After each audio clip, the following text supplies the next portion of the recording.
by Gillette, the best a man can get.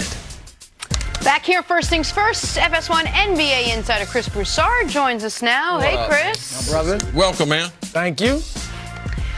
We're going to talk about LeBron in a bit. I was just waiting for you. I didn't know if you wanted to take a full sip. I was just giving you the courtesy of What are we talking about here? quenching your thirst, CC. We're talking KD and the Warriors, Broussard. Golden State trying to win their third straight NBA title. Golden State also trying to win back the services of Kevin Durant long term. According to reports, some members of the Warriors organization feel KD has one foot out the door already. Broussard, you mentioned there might be issues with him coming to New York. At this point, why would Kevin Durant stay in Golden State? What's the case for him staying where he is? Yeah, I've made the argument on this show before that I think it'd be great for him to stay and go for a fourth straight ring. Yes. All the guys, Magic, MJ, LeBron, Kobe, Shaq, all that he's compared to have never won four straight. Only Bill Russell. Right. And so if he had that on his resume, I mean, that'd be huge. But watching this season unfold with how difficult, the struggles they're having this year, he and Draymond going at it, the tension there is with the team. There's a reason those guys didn't win four straight, because it's very difficult mentally, emotionally, not to mention physically. So it appears that would be not quite unrealistic, but very difficult. If they win it this year, for them to come back and do it a fourth straight year, it just might be too tough. And look, he's got two great options, in my opinion, New York and the Clippers outside of Golden State. So I as much as I'd like to see him get four straight, I don't think he would. Why do you think he is? I know we've talked a lot about Kyrie's levels of happiness and his inner, but I thought the other night when he was, after they got blown out by the Celtics, I don't want to say going at Steve Kerr, but his post-game press conference juxtaposed to Steph Curry's, where Steph Curry kept the even keel. You said he's the Tim Duncan one of you guys said he's Tim Duncan for the Golden State Warriors. And Kerr predates Durant.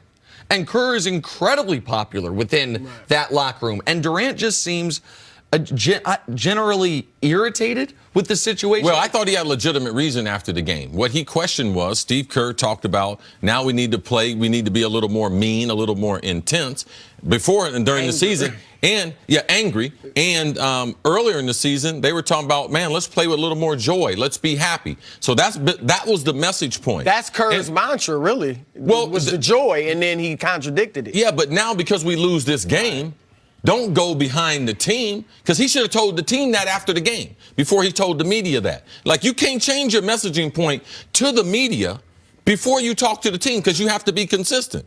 And he said, he said that. I thought he was talking about play with some joy. So that's what he should be able to do. He has the right to be able to do that, because Steve Kerr changed a message point that we had, and then he went on to being like, no, it's about playing with some more joy. So I don't have a problem with that. I think people miscalculate the amount of stress that NBA players, and I'm going to say it's stress, because dealing with the media, I'm part of the media now, but we used to have a system in Minnesota, and when you only have 16 games and you only play one game a week, all right, and we only typically have 2 media appearances that we have to do. We have one scheduled during the week, and we're definitely going to talk after the game. But you're talking about 82 games. Now you're talking about all these shoot-arounds. Right. There's so many more opportunities. So I'm not making excuses for NBA players, but I'm looking at the schedule. I'm looking at how many sound bites, how many times people can get them tripped up. And I didn't like talking to the media because, to me, I got a job to do. And catching the football going across the middle, being in shape, has nothing to do with the media. They might think they help you do your job. You help them do their job. So I'm taking it back to my days, and there was also some contentious moments. Oh, my goodness. Yeah. Because I can't answer all the questions, and I can't tell them the truth all the time. So what these media, the basketball players, what they're facing with the media, we should get used to this and maybe have some, not empathy, but understanding of how many times, how many days a week they have a mic in their face where someone is trying to trip them up. Because we don't see all and hear all the sound bites and everything that you get. You get a lot of bad questions from local people, people trying to make a mark, trying to get a soundbite, trying to please their boss. Trying to bait you. Yeah, trying to please their boss. So I wouldn't be surprised. I know the NBA, they made the season longer, but this is not going to get any easier for the players to deal with. Now, it's a part of the job. It's a part of your responsibility, but we better understand what they're going through, and we better start looking at it a little bit different if we're going to understand this modern-day athlete. When I was a beat writer covering, the Cavaliers, the Nets, the Knicks, I talked to some players, because, look, I was at every shoot-around. I was at every practice. I'm in the locker room before every game, after game, and I would get sick of going seeing the players. Because it's like every day we're asking a lot of the same questions, and I would talk to them. I know you get tired of seeing me. Right. I'm here. So there should be an understanding. And I think with KD, I mentioned that I've been told KD and Kyrie were a little leery of New York. Not saying they won't come, but a little bit leery just because of the media. It's something that should be discussed between the two of them. They should consider it. Now, what I would say is that when you played and when I was a beat writer before the internet, it was a little different. New York was more different than everywhere else. Yeah, New York's known for have sensationalism. Right. And the internet was just but it wasn't as big of a factor as now. Yes. But the internet, New York's known for sensationalism, tabloid journalism. Now that's kind of throughout the country.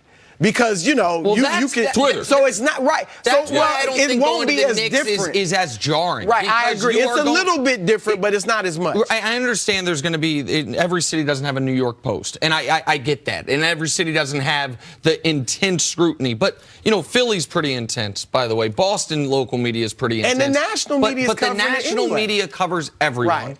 The internet covers everyone. And so a lot of these guys, it's not a beef typically with the local guys. Not all. You know what I mean? Right. Because they do Not get all the time. relationships with them. And for Durant, when it comes to the Warriors, everything he has done off the court over the last 9 to 12 months has been setting up for New York. Now, everything he's doing with Rich Kleinman, the office space that they're trying to set up, there's the element of LeBron's now on the West Coast, kind of is sucking up that air from the media. Kevin Durant's ability to go to New York and be the star in the biggest city in the country. And Kevin Durant, to his credit, the mogul business. They have real estate deals. They're doing media stuff, their own media company. So it would be, to me, it would take a massive shift or a seismic event for Kevin Durant to change that course. I don't think he'll go to New York by himself, and I don't think he should. But because of the you move go with they made, Kyrie or somebody KD else. will be a huge draw. Like, because of the move they made, it was one of the reasons the Kristaps trade, even if you love Kristaps as a player, was such a great move for the Knicks, because now they don't have to do anything this summer to be able to sign two guys. But they'll be talking. KD will be talking with AD, with Kyrie. I just don't think you should go there alone, because you won't win at a high level alone. No, not in the NBA. And if you don't win in New York, it's horrible. And that's where the media will really get back. Let me say this last thing quickly about KD. In discussions with him and what he said about Kerr the other night, one thing I've learned about KD, he just wants to speak his mind. And whether it's some no-name going at him on Instagram, whether it's a media person saying something, he's going to confront you. Or Steve Kerr. He's going to say his mind just because that seems to be the type of person he is. Can I follow up just one quick question? I'm sorry, to something you said about winning in New York. What do you think winning in New York means, though? Like, you said it's horrible if you don't win. If KD went to New York and won a title, that's the best. But it would mean more. Oh, he's got to win a championship. Compared to where they were, all you got to do at this point for the last couple of years, get them into the playoffs. That'd be nice initially. No. That's franchise and that's local people. Right. But KD is trying to be one of the biggest names that's ever played in sports, and how that gets him into other businesses. No, we're fans, all right? He's not a fan. Right. He's making a decision that would change his life. That's why New York is a perfect fit for the next one. All right, we got to take a break. Chris, stick around. Coming up, why was Rondo blowing off his teammates yesterday? That's next on First Things First. Because they stink. He said, y'all smell like a baby's diaper down there.